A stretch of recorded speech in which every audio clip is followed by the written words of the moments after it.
영적 토너먼트를 준비하라라는 주일 말씀 시리즈를 나누면서 마지막 주제가 교만이었죠. 교만은 패망의 선봉이기 때문에 반드시 교만의 모습을 버려야 한다라고 그렇게 말씀을 드렸었습니다. 그런데 오늘 본문을 보면 시편 기자는 98절에서 내가 원수보다 지혜롭게 되었다. 또 99절에서도 나의 명철함이 모든 스승보다 그리고 노인보다도 낫다라고 이렇게 표현하면서 굉장히 교만한 모습을 우리에게 보여주고 있습니다. 하지만 이 내용을 잘 살펴보면 시편 기자가 오늘 본문을 통해서 자신의 지혜와 명철함을 자랑하는 것이 아니라 특별한 하나의 주제를 강조하고 있는 것을 발견할 수 있게 됩니다. 시편 기자는 오늘 본문의 매 절을 시작할 때마다 그의 삶 속에서 뗄래야 뗄 수 없는 6가지 중요한 요소들을 우리에게 소개하고 있습니다.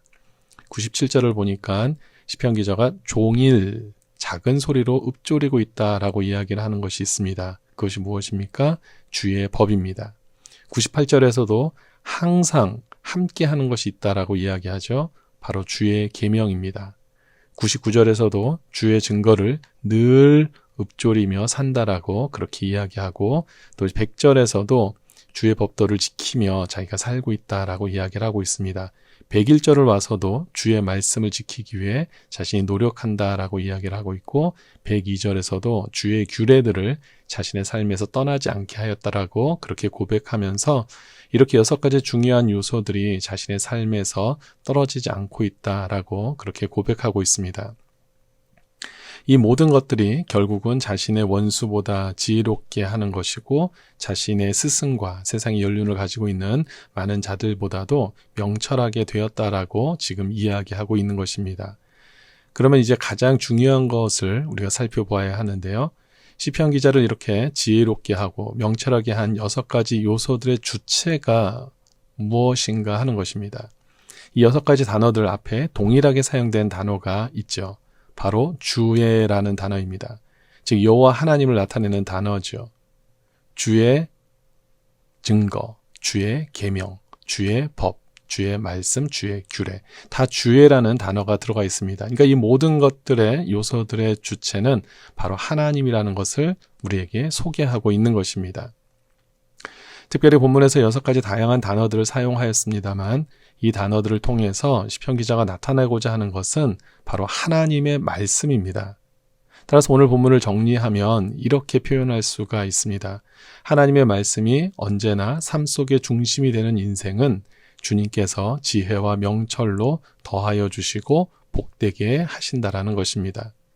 이렇게 하나님의 말씀 안에 능력이 있음에도 불구하고 그렇다면 왜 많은 사람들이 여전히 하나님의 말씀을 외면한 채로 살아가고 있을까요?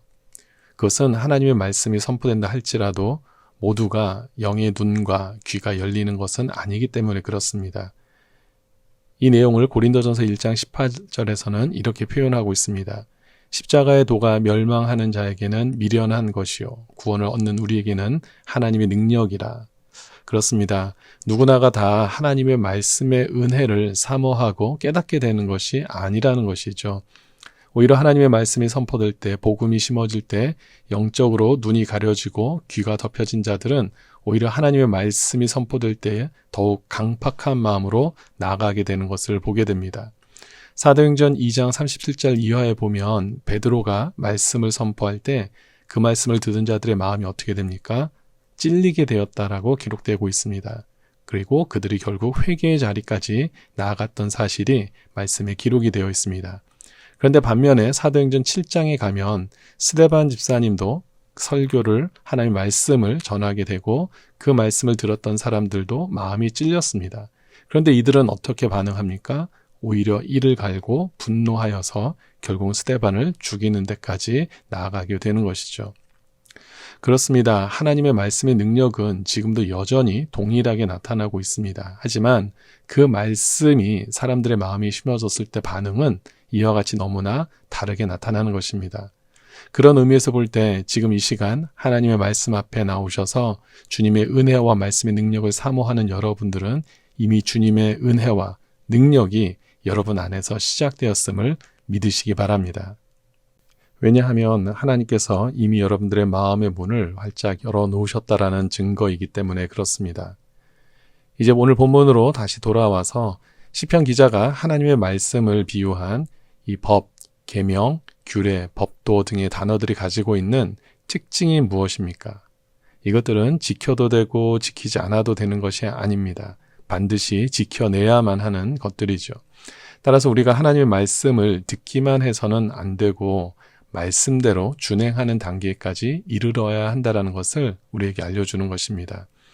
여러분 잘 아시는 찬송가 204장의 주의 말씀 듣고서라는 찬양이 있죠. 이것은 마태복음 7장에서 예수님께서 하신 말씀을 기반으로 해서 만든 찬송시입니다. 여기에 이런 가사가 있습니다. 1절 주의 말씀 듣고서 준행하는 자는 반석 위에 터닫고 집을 지음 같아 비가 오고 물나며 바람 부딪혀도 반석 위에 세운 집 무너지지 않네. 그렇습니다. 주의 말씀을 듣고 준행하는 자는 바로 이러한 삶을 살아간다라는 것이죠. 비가 오고 물나고 바람이 부딪혀도 무너지지 않는 삶을 살 수 있다라는 것입니다. 반면에 2절은 이렇게 표현하고 있죠.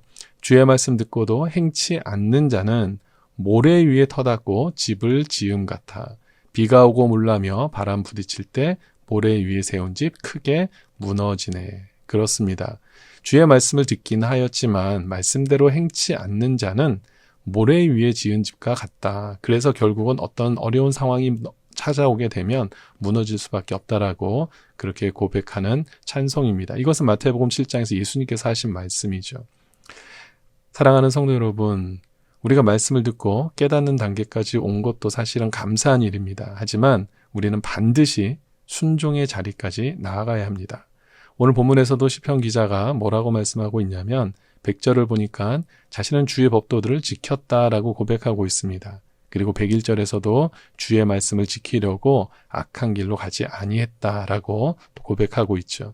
102절에서도 마찬가지입니다. 주께서 나를 가르치셨으므로 내가 주의 규례들에서 떠나지 아니하였다. 그러니까 가르친 대로 살았다라는 것을 고백하는 것이죠. 말씀을 들은 것에 그치지 않고 말씀대로 순종했음을 강조하고 있습니다.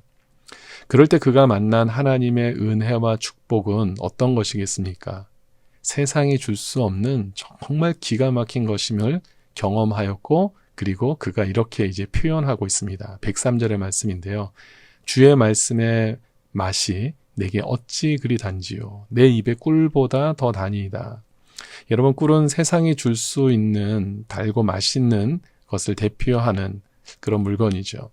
지금 하나님의 말씀을 순종함으로 얻게 되는 기쁨, 은혜는 세상의 그 어떤 것을 통해서도 얻을 수 없다라는 것입니다. 꿀보다 더 달고 꿀보다 더 귀한 그런 것임을 시편 기자가 우리에게 소개하고 있습니다. 그렇다면 이 맛을 누가 누릴 수 있는 것입니까? 바로 하나님의 말씀을 듣고 말씀대로 순종하는 자가 누리게 된다라고 말씀하고 있습니다. 오늘 이 말씀을 듣는 우리 모든 성도님들이 이와 같이 하늘의 신령한 맛을 맛보는 자가 되기를 축원드립니다. 앞으로 우리 모두가 주님 오실 때까지 이 세상의 불량식품의 맛에 빠지지 않고 주님께서 주시는 이 꿀보다 더 달고 오묘한 하나님의 말씀의 맛에 빠져서 늘 주님의 은혜와 축복 속에서 승리하는 삶을 살아가시는 은혜가 있게 되기를 주님 이름으로 축원드립니다. 아멘. 우리 함께 기도하겠습니다.